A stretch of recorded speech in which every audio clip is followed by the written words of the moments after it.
그들에게 이르되 너희가 어찌하여 이런 일을 하느냐.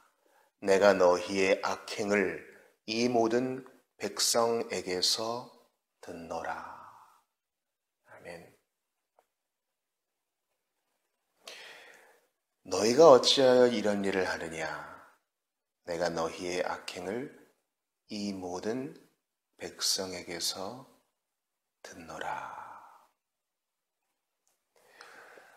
나이 많이 든 사사 엘리가, 또 제사장이기도 한 엘리가 부덕한 두 아들 홈니와 비느하스의 그 이야기를 듣고 그들을 꾸중하는 장면입니다.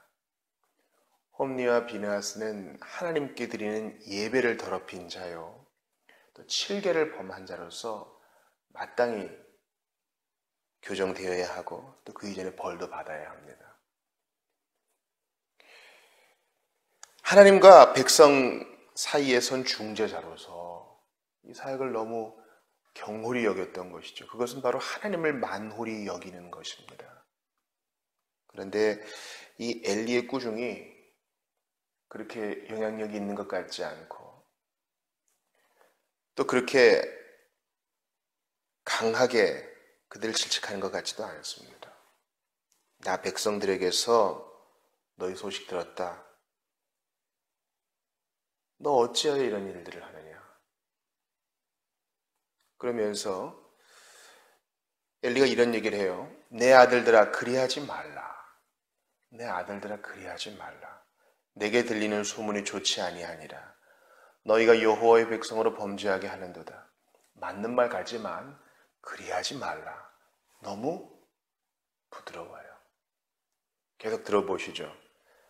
사람이 사람에게 범죄하면 하나님이 심판하시려니와 만일 사람이 여호와께 범죄하면 누가 그를 위하여 간구하겠느냐. 하되 그들이 자기 아버지의 말을 듣지 아니하였으니 이는 여호와께서 그들을 죽이기로 뜻하셨습니다. 그러니까 첫 번째 잘못은 물론 그들에게 있죠. 그들의 그 완고함, 그들의 고집, 죄를 즐김, 회개하지 아니함, 돌이키지 아니함.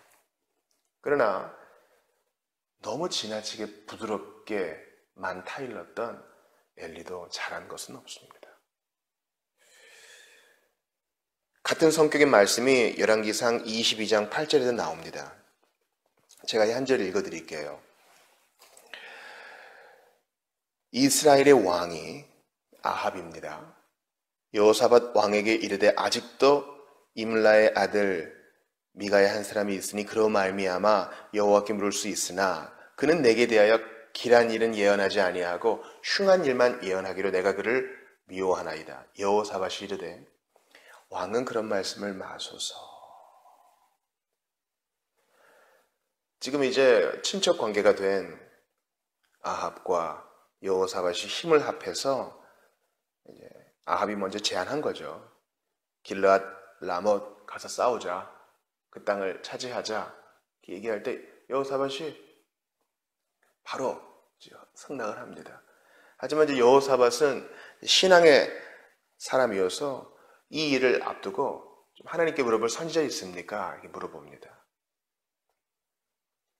그때 한 400명쯤 되는 거짓 선지자들은 가십시오. 이길 겁니다. 하지만 여호사밧은 이것을 맞득지 않게 여겼는지 이 선지자들이 답니까? 확인을 합니다. 참 좋은 자세예요. 우리도 하나님의 인도를 구할 때 뭐든지 다 같은 방향으로만 인도함을 받는 것처럼 느낄 때에도 다시 한번 확인하여 주께 물어보는 그런 자세가 있어야 되겠어요. 왜냐하면 우리는 언제든 오류를 범할 수 있으니까요. 그때 아합이 이 미가야 선지자를 얘기하면서 그는 항상 옳은 얘기만 하고 내가 좀 듣기에 불편한 얘기만 해서 나 그 사람 싫다 이러자 여호사밧이 뭐라 그래요? 왕은 그런 말씀을 마소서. 여러분 선지자를 대적하는 것은 그 사람, 그 선지자 한 사람의 인격을 모독하는 것이 아니라 그를 불러 세우신 하나님의 권위에 대항하는 것입니다. 선지자의 메시지 까닭에 불편해한다면 더욱 그렇습니다.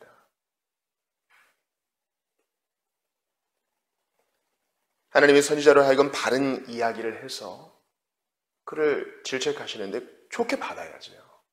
근데 여호사밧의 반응도 역시 엘리야 비슷해요. 너무 부드러워요. 왕은 그런 말씀을 마소서. 글쎄요, 그 어조가 어땠는지 몰라도 조금 더 부연 설명이 필요했던 것 같아요. 여기에 대해서 한 무명의 청교도가 이런 얘기했어요. 죄를 지은 사람에게 엘리가 자기 자식들에게 한 것처럼 부드럽게 질책하고 여호사밧이 아합에게 왕은 그런 말씀을 마소서라고 한 것처럼 관대하게 책망하는 것은 일반적으로 도리어 해를 끼친다. 나는 죄인들을 책망하고 칭찬하는 방식에 따라 죄인들이 오히려 완악해지는 경우를 많이 보아왔다. 죄인들에게 죄나 천국 또는 지옥에 대해 아무 생각 없이 무턱대고 말하는 것은 그들로 하여금 당신이 하는 말대로 생각하거나 따를 필요가 없다고 말하는 것과 같다. 아니, 오히려 당신 자신도 그런 일들은 진리가 아니라고 생각하거나 아니면 그 일들을 아주 가볍고 무관심하게 받아들이고 있을 뿐이다. 그렇죠? 엄중한 사안에 대해서, 엄중한 죄에 대해서는 단호하게 얘기해야 되는데 그것을 너무 부드럽게 얘기하는 것은 당신 자신의 마음이 드러나는 것이다. 그 마음은 어떤 마음이냐? 그게 진리가 아니라고 생각하거나 그게 참이 아니라고 생각하는 당신 마음이 드러나는 것이다. 혹은 그 문제에 대해서 아주 가볍게 생각하는 당신 마음이 드러나는 것이다. 아마 이 무명의 청교도는 엘리와 또 여호사밧의 말을 통해 그들의 마음을 알 수 있다. 그렇게 얘기한 것 같아요. 무조건 다 열을 낼 필요는 없겠죠. 그러나 엄중한 일. 보세요. 엘리가 당한 일은 뭐예요? 제사장인 두 아들이 7계를 범하고 하나님께 드리는 예배를 지금 더럽히니까 그건 엄중한 문제죠. 더 엄하게 꾸짖어야죠. 여호사밧도 마찬가지죠. 많은 군대가 나가 싸우는 거 아닙니까? 자기들의 목숨만 달린 문제가 아니라 마땅히 돌봐야 될 백성, 이 군인들의 목숨, 또 쓸데없이 피를 흘리는 것은 여호와의 이름의 영광을 돌리지 못하니 진지하게 물어보는 거 중요한 일이죠. 그런데 참된 선지자를 모독하는 아합의 말에 대해서 너무 부드럽게 대한 것은 여호사밧의 마음의 상태를 조금이나마 우리에게 보여준다는 것입니다. 저는 이 본문을 왜 정하게 됐냐면 한 책을 보다가 생각하게 되었습니다. 여러분께도 좀 이 책을 좀 보여드리고 싶은데요. 이것은 바로 청교도 명언사전이라고 하는 책입니다. 명언사전. 우리나라에는 1992년쯤 나왔고요. 원서는 The Golden Treasury of Puritan Quotations라 그래서 I.D. 토마스가 편집해서 출판했는데 1975년에 나왔습니다. 참 이 청교도들의 이 주옥 같은 그 저술들 가운데 일부를 모아서 발췌한 것인데 참 좋습니다. 특별히 주제별로 모아서 오며 가며 읽을 때 참 도움이 됩니다. 저도 한 이제 학생 이제 교육을 앞두고 기다리면서 이렇게 한 절 두 절 읽는데 참 좋더라고요. 특별히 질책에 대한 부분에서 그렇습니다. 저는 이 미상의 청교도의 얘기를 들으면서 또 이 두 본문을 생각하면서 또 한 구절의 신약 성경을 생각해내었습니다. 그것은 바로 베드로의 위선을 꾸짖는 바울에 대한 이야기였습니다. 여러분, 바울은 늦게 사도된 자예요. 짬으로 따지면 베드로가 훨씬 많고 높겠죠. 사람들의 시선도 그랬을 것이고요. 그러나 베드로가 위선적인 태도를 보이면서 식탁을 이렇게 일어나자 베드로가 공개적으로 책망합니다. 그것은 진짜 중요한 사안이었죠. 왜냐하면 이방인들도 믿음으로 구원을 받고 유대인들도 믿음으로 구원을 받는데 당신이 지금 보여준 이 행동은 당신의 행동을 보는 사람도 넘어지게 하는 것입니다. 그것은 당신이 전한 메시지에도 부합하지 않는 것입니다. 아주 엄하게 얘기합니다. 그리고 이제 베드로의 서신을 보면 이 형제 바울의 그 편지를 칭찬하고 그것을 하나님 말씀으로 받는 태도를 보여요. 아주 좋은 질책이요, 또 좋은 수납입니다.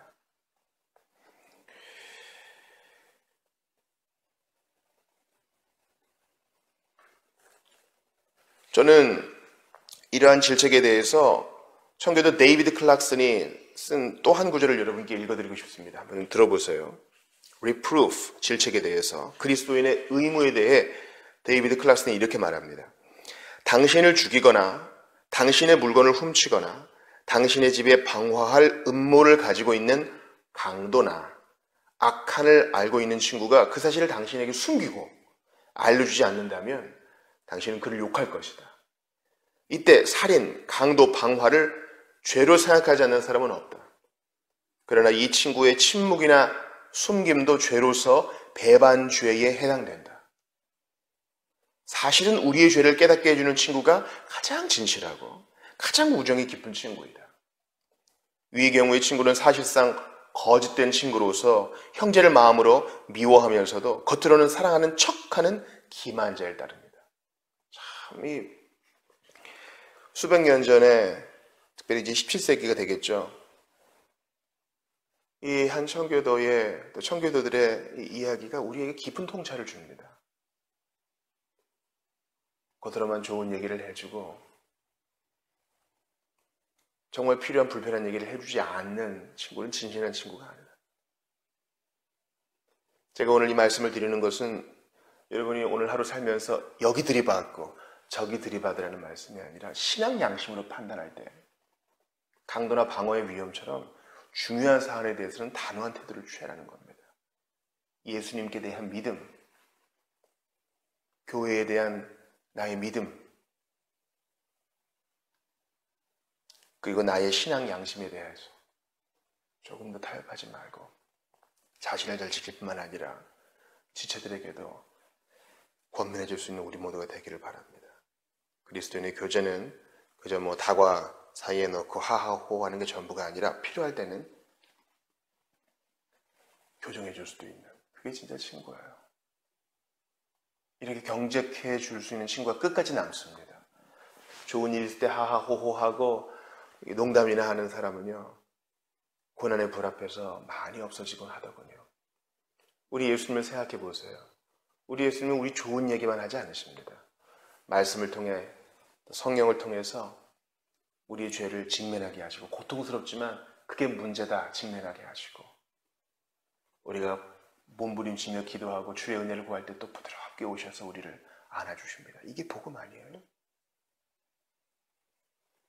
참된 친구 되신 예수님은 부드럽게만 넘어가는 엘리나 여호사밧처럼 하지 않으시고 때로는 강하게 우리가 죄를 떨쳐내게 하시고 그리고 부드럽게 안아주십니다. 그 주님의 본을 받아 오늘도 연약한 자를 세워주고 끝까지 고집을 부리는 자를 교정해주는 주의 은혜로 그렇게 하는 여러분들 다 되시기 바랍니다.